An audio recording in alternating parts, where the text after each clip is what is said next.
All right, hello everyone. My name is Kelly Williams. I'm the Outreach and Alumni Coordinator at Lord Fairfax Community College. We want to welcome you tonight to the information session called The Road Less Traveled, Non-Traditional Paths to a College Degree. So first I want to go ahead and introduce those that are joining us this evening. We have representatives from LFCC and from ODU Online. So the first of those is going to be Belinda Knudsen, and you can just go ahead and wave or say hello. Hi there. And we also have Greg Anderson. Great. Victoria Herrick from ODU. Hey everyone. Rachel Friedenberg from ODU. Hello. And then we also have Barbie Miller from ODU. Everyone. Finally, we also have Regina Hell representing ODU. Hello.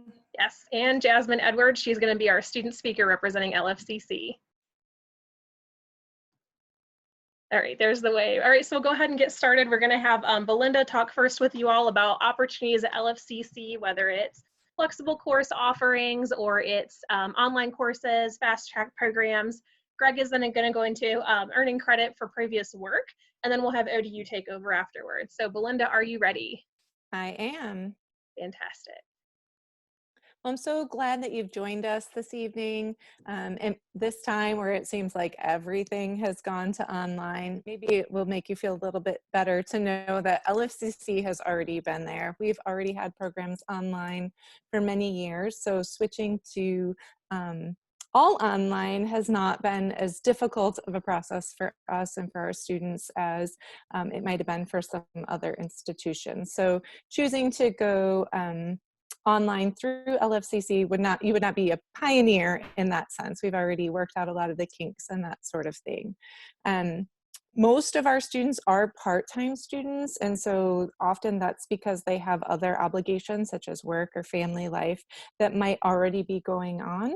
And so online works well for them because maybe they can't get to class, or it's a little bit easier for them to fit that into their already established schedule.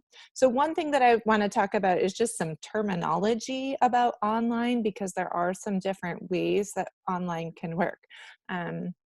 It can be something that is entirely online. You never go to class, you do everything remotely, or it could be a hybrid course, which requires that you do meet in person maybe once a week to get some class time and make those connections with your fellow classmates sort of in person. Those things sometimes happen a little bit differently in person than remotely, but then the rest of the coursework is done online.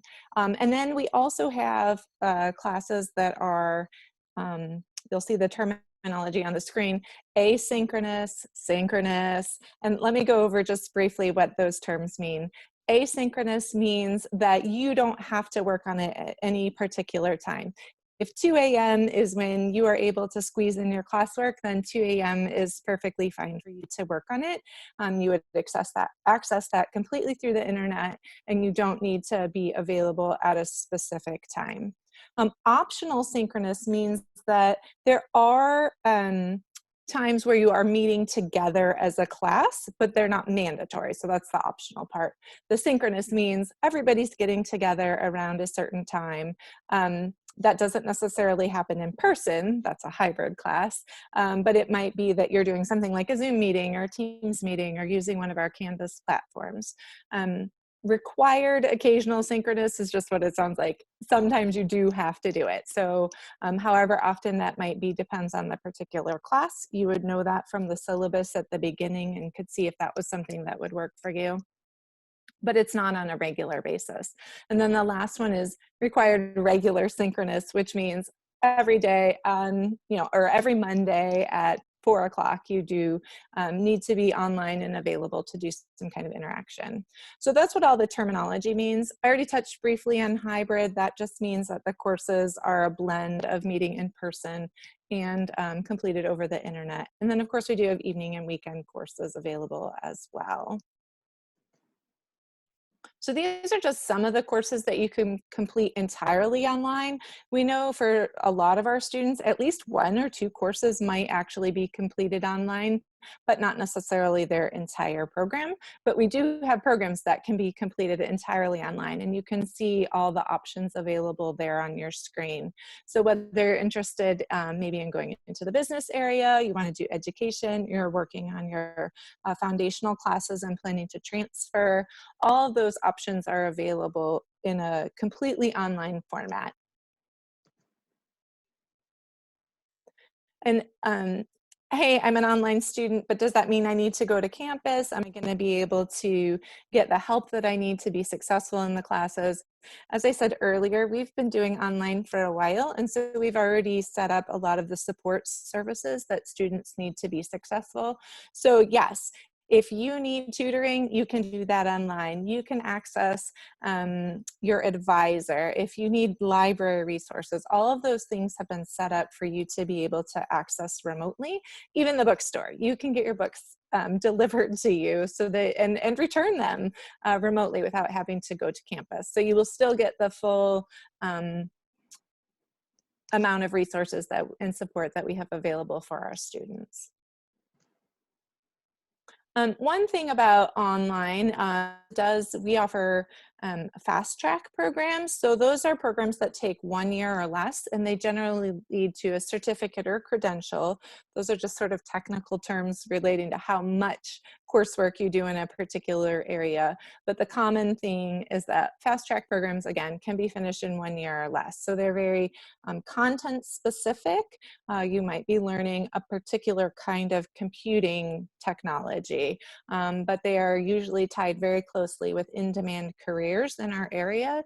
And one nice thing is they also have coursework that can be built upon to get your associate's degree, which is more of a 2-year degree, or your bachelor's, your 4-year degree.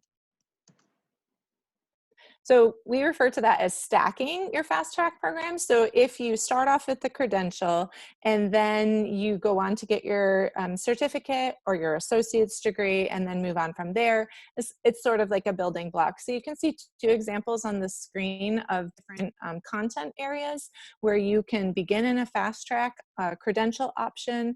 For example, with the computer and information technology, you could get a credential in CompTIA, which is a networking program, and then go on to earn your certificate with more endorsements in various areas for being a networking specialist. And that's a thing that you would be able to put onto your resume. It would make you very desirable to employers that you have a more wide range of skills, but again, specific to networking technology. And then that builds into our degree in information systems technology. Similarly, with healthcare, you could start off as a CNA, move to the LPN, and then complete your RN associate's degree. And again, that stepways is not a word, but that steps to the bachelor's program that you could go do at another institution. So these are great ways for you to get started and maybe be working in a field, but then build on that to continue your education. Okay, so next we're going to have Greg Anderson join us in the conversation and tell you more about transferring credits from another institution or perhaps from another work experience that you've had previously. Right, thank you. So many adult learners, I'll say, adults back to college in particular, come in and they say, well, I've already learned this stuff. Do I have to take a course in X, Y, or Z? And often the answer is yes, but sometimes the answer is, well, maybe not. We do award credit for learning that was done outside the traditional college classroom, but I'll start with credit from other institutions. So if a student has attended college previously from an accredited institution, we do accept work from community colleges, from universities, and work that was earned through dual enrollment, perhaps while a student was concurrently enrolled in high school. At the point of application, the student would indicate that they have transfer credits and they would like to transfer those into the college. That would be tagged on the application, and then the process would follow.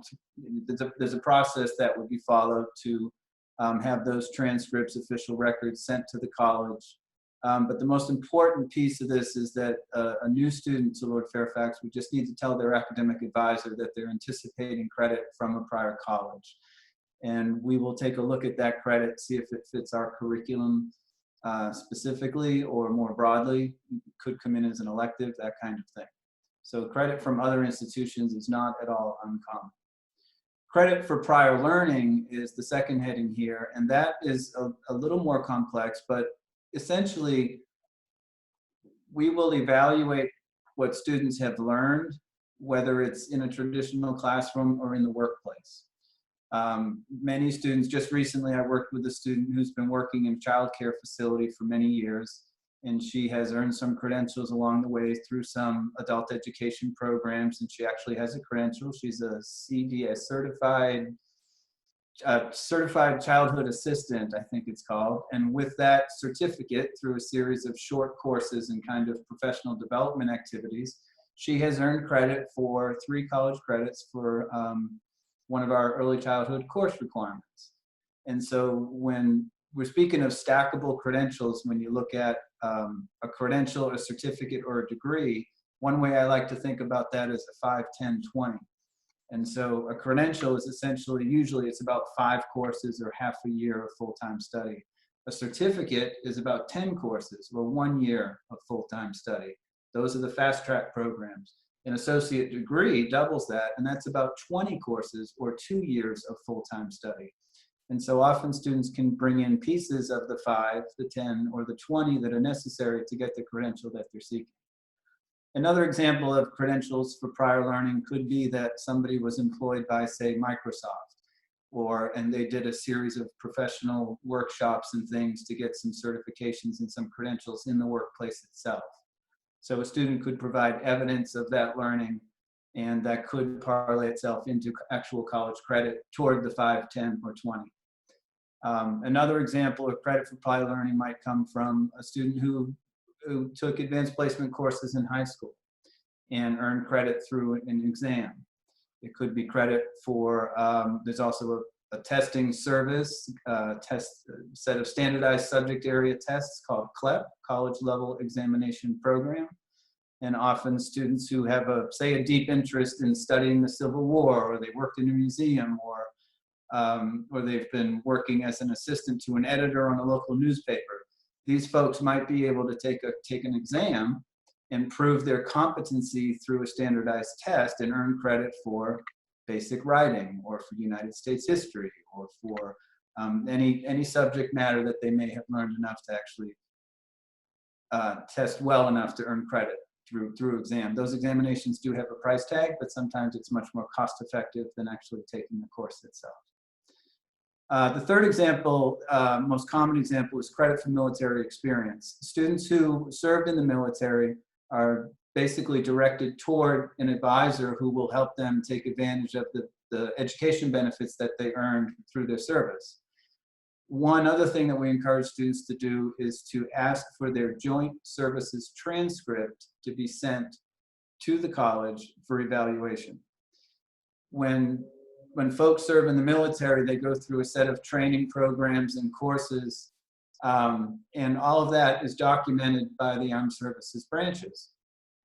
All of that gets put together in what's called a joint services transcript, except the Air Force. The Air Force does their courses through the Community College of the Air Force.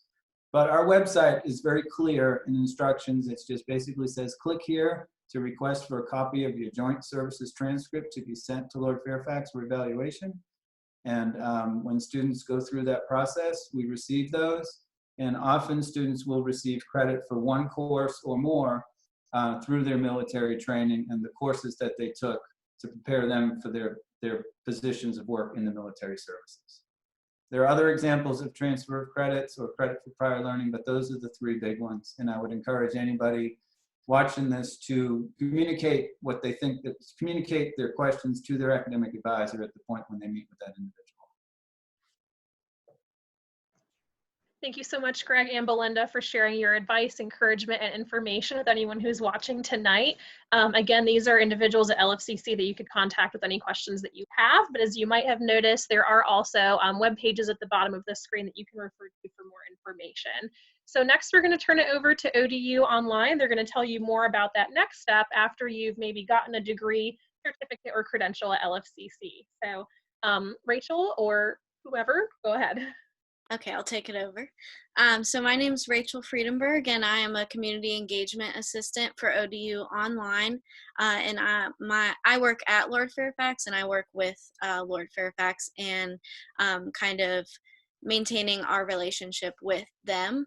And my role with ODU is to answer any general questions from potential students and also connect them with an enrollment coordinator who works with their program of interest. So these are just some quick tips if you're planning on transferring to a four-year institution after you're done at Lord Fairfax. These are just some things you might want to keep in mind.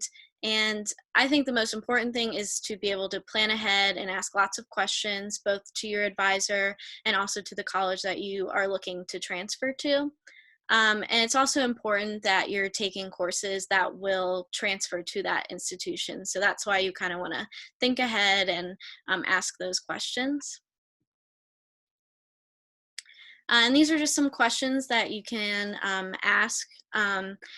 Like I said, you just want to make sure that those credits will count, and that you also want to make sure you're getting the grades that you need in those classes so that they do transfer.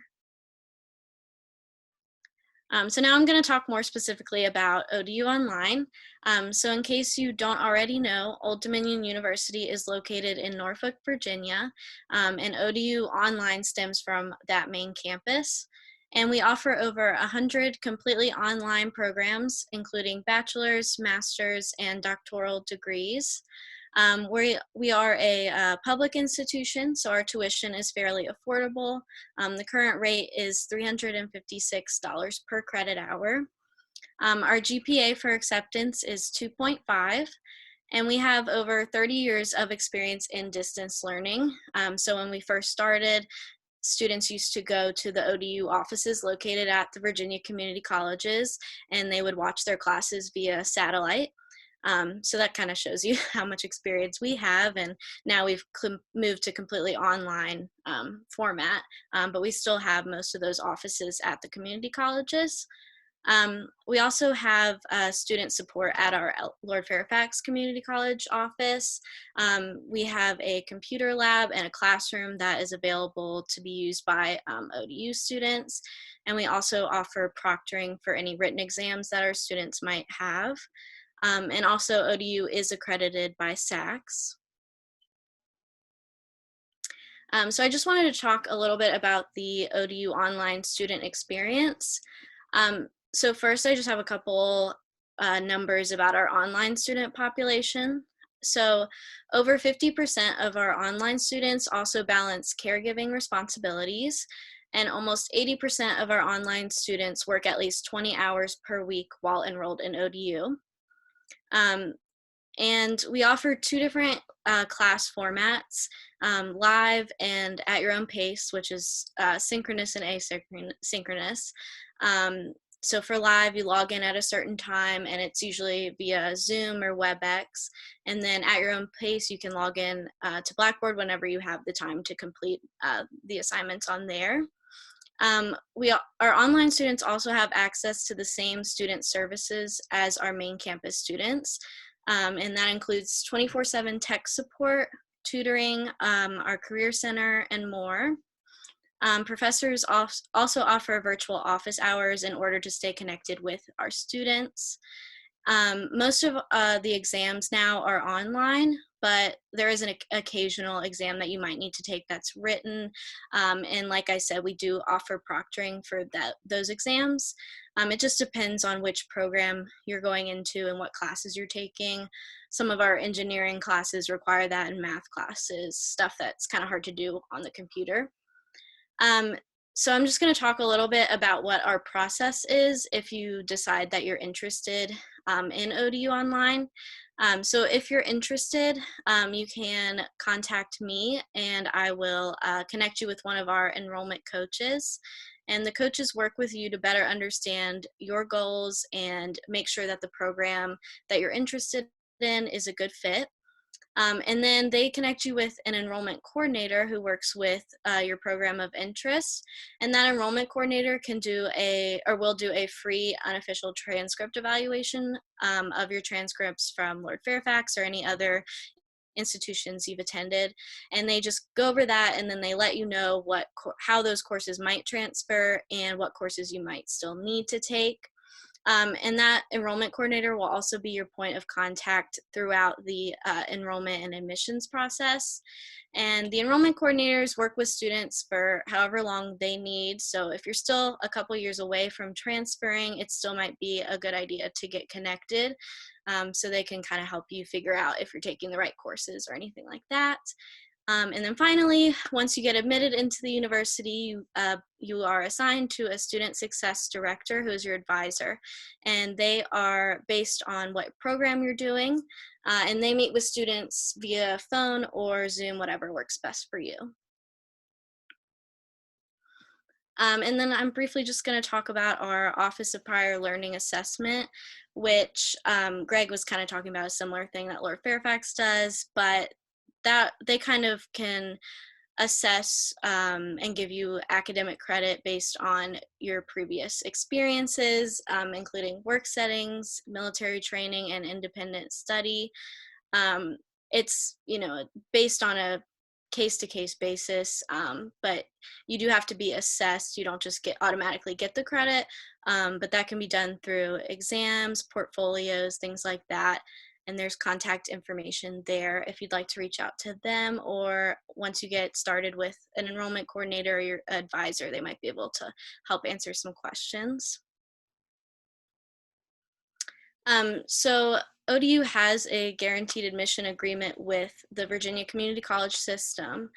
And that just means that you can get guaranteed admission if you meet certain requirements. So the requirements you have to meet are meeting the minimum GPA of 2.5. You have to earn your associate's degree, meet your degree requirements, and enroll in ODU within 1 year of completing your associate's degree. You still will need to fill out and complete the formal application, and there's just like an additional letter of intent that you'll have to figure out. That's pretty short and can be done online, but the enrollment coordinator can help you through that, but it's just something to keep in mind.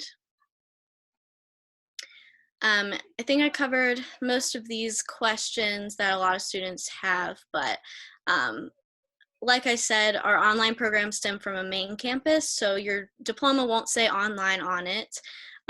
It will just say Old Dominion University, because you are taking the same courses and you have the same professors that you would if you were going to our main campus in Norfolk. Also, you won't ever have to go to main campus unless you want to, and you do have the option. Our online students are invited to walk across the stage at graduation normally. So that's something to keep in mind. And also, just another thing about exams, there might be occasional written one, and we offer those proctoring services at Middletown.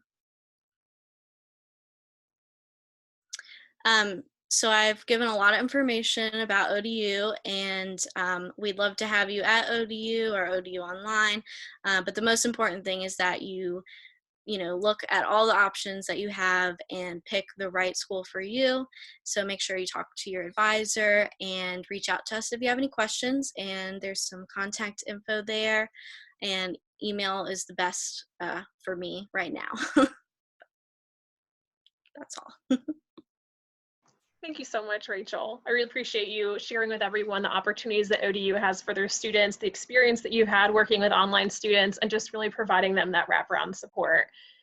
So Belinda, let's say somebody really says, I've really been inspired by what I've learned tonight. I feel like this is doable for me, but I want to start small. I want to start at LFCC first. What can they do to get started and enroll? Yeah, well, the very first step is just to do an application for Lord Fairfax. There's a link for it directly on our homepage. So if you go to lfcc.edu, in the top right corner, it says apply now. And then it does ask you some questions about what are your intentions? Are you just taking 1 or 2 classes? Are you a dual enrollment student in high school? Most of our students would choose, I am planning to get a degree. Even if you don't know if you're actually going to complete that, that's what most students would fall under. The application takes about 15 minutes. It's fairly simple, but if you have questions, please don't hesitate to reach out to our enrollment services folks. They'd be happy to help you with any hiccups or questions that you might have as you go. At the end, you get a confirmation screen that says, welcome, we're excited that you've decided to take your first step. It would have your student username, your ID number, a temporary password, and you would be ready to get going. We do have you check your email account because we sent something to it with all that information and all your next steps. If you're planning to apply for financial aid or scholarships, which we highly recommend, that would also be, it's not required, but it would kind of be the next step that you would want to do.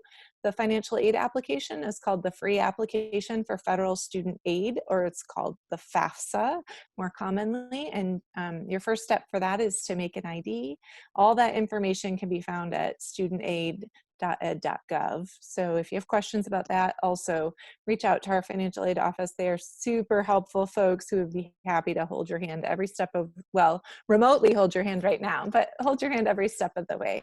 In addition, LFCC, we give it over $250,000 in scholarships, and they can be for a variety of reasons. They're not all just based on GPA. So we strongly encourage all of our students to apply for that.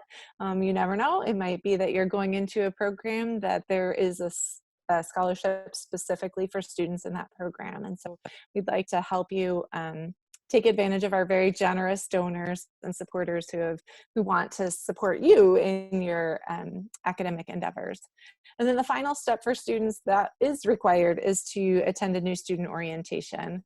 Right now, those are all being offered remotely. It'll be a similar session to this where you would join a Zoom call, and one of our enrollment services folks would get you started with, here's all the nitty-gritty that you need to know about what kinds of classes do I take, how do I log in, that sort of thing. And at the end, we would set you up with an academic advisor. I think pretty much everyone on here has really emphasized the importance of your academic advisor. And I just want you to know that just because you decide to go online doesn't mean that you're in this alone. So there's lots of support people all along the way who are very eager to give you the information that you need to help you consider what's going to work best for you to get you the outcome that you're looking for. Again, whether that's just career advancement or you're interested in something a little bit more long-term, maybe like a certificate or an associate's degree, or moving on to that bachelor's program. So we are here for you, even if we are not sitting right next to you. And that's true whatever format you decide to go.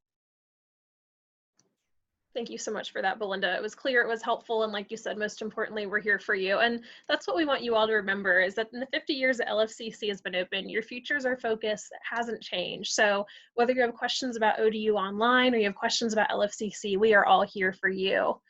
So now what I'd like to do is reintroduce to you someone who I introduced earlier. It's Jasmine Edwards. She's a student who's been there and done that. She's taken those flexible course options. She's had to manage that work-life balance. And she's just going to give you a little bit of advice and share her experience to encourage you on your path forward. Hi. All right, so my name is Jasmine. I am graduating right now with my certificate for American Sign Language. I am a mom of 2 boys, 16 and 2, and I really didn't think I was gonna ever go to school. I was like, nope, I have a job, I'm paying my bills, that's it. Until I had my second kid and I realized, like, I don't get maternity leave or anything. I have to do better. And that's when I decided to go to school. My cousin was like, let's go together. And I was like, okay. And I went middle of the night on the website, like mentioned previously, and filled everything out. And I saw American Sign Language and I was like, that's what I'm gonna do. And I went to the orientation and I left, signed up to do a liberal arts associate's degree plus a certificate. And I was like, okay, I could do this. And I'm just gonna mention, like, on here I put with my son's family, friends, TRIO, which is a program at Lord Fairfax, which is amazing. I'm a first-generation college student, so they all understand and they can guide me to where I need to go. Ambassadors, which is how I know Kelly.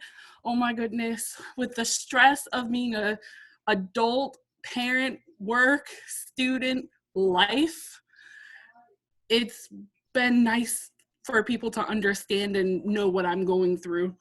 And then also, I was doing pretty well in school, so I got into Phi Theta Kappa, and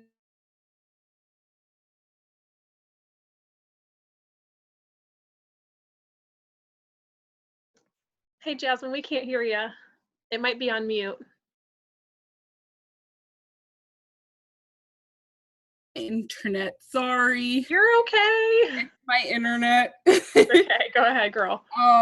I did get anxiety and depression, and of course the coronavirus. So some of those things.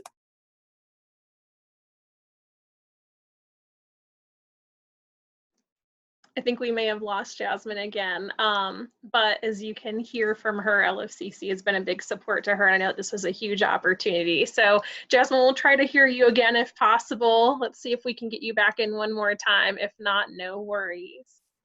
What was that? Ooh, there you go.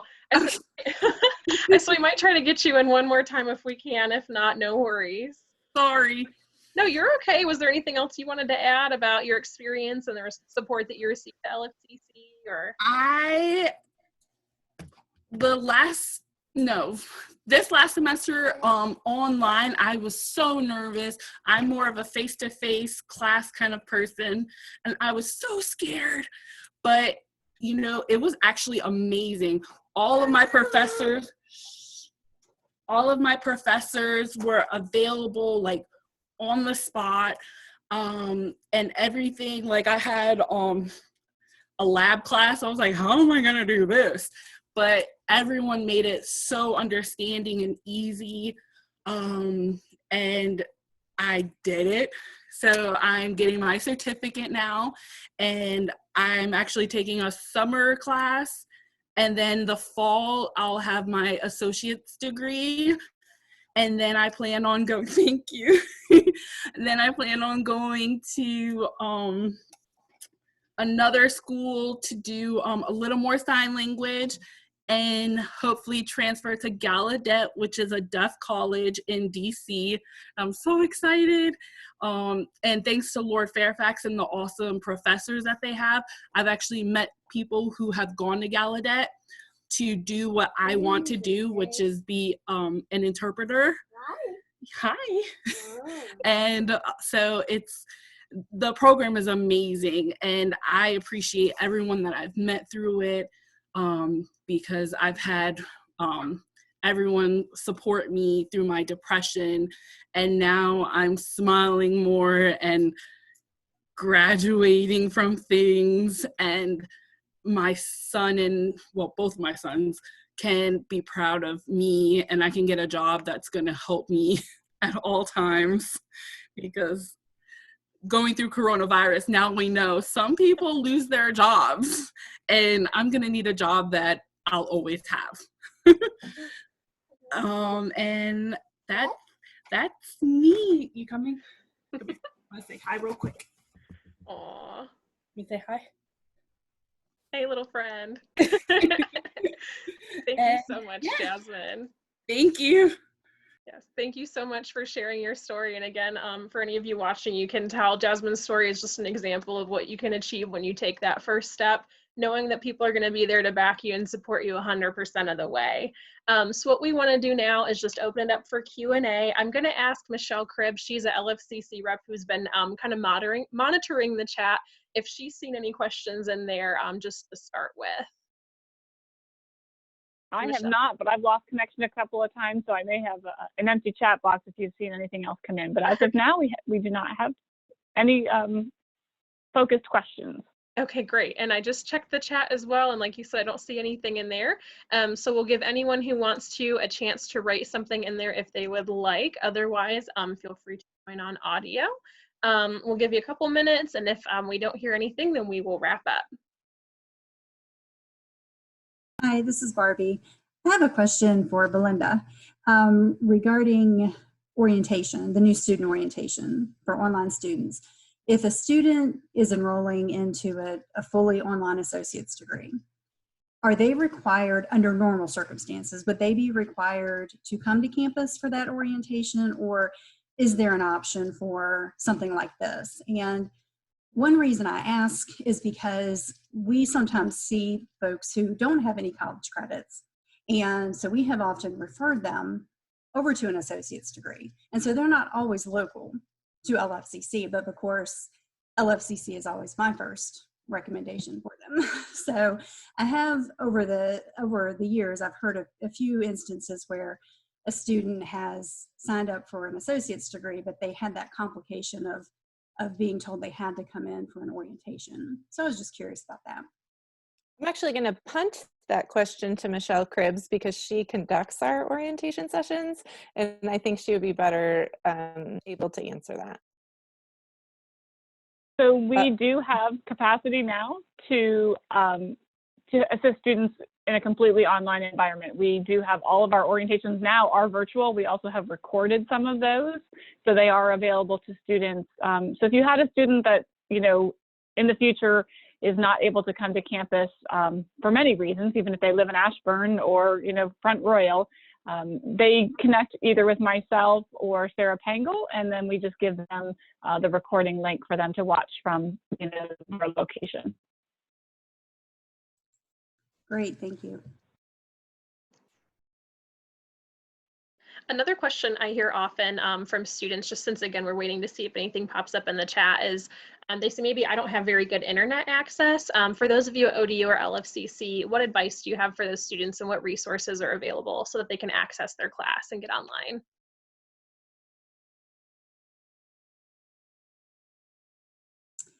Well, if they're local to LFCC and they're an ODU Online student, we offer them our lab services, but that does have limited to when we are in the office because it is located inside the office suite. Or again, if they're local to LFCC, we encourage them to come on campus if they're able, not necessarily into our lab, but we at least can offer them that much. So that would be advice we would offer to students who are local to us at LFCC. Great, thank you, Barbie. And I'll echo that for LFCC students. Part of our COVID-19 plan is to provide internet access on campus, mostly in our main building, Fairfax Hall, in a socially distant type of environment. So we're beginning to designate certain areas where students can get online with distance on a clean computer and use it basically on demand. That's part of our phase 2 reopen plan. Currently, students can come in and use a computer now. Not very many do, but we do have access. The building is open and students can come in presently, and I think it'll be better organized in the weeks and months to come. Thank you so much, Greg. I know that's going to be a relief for a lot of students to hear.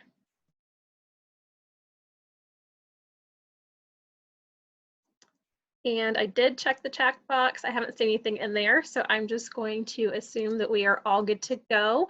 But again, for anyone attending, just know that we are always here to help and support you and to answer any questions you may have, whether it's through email or through phone if accessible, and sometimes even with ODU on text. So again, we do want to emphasize that your future is our focus.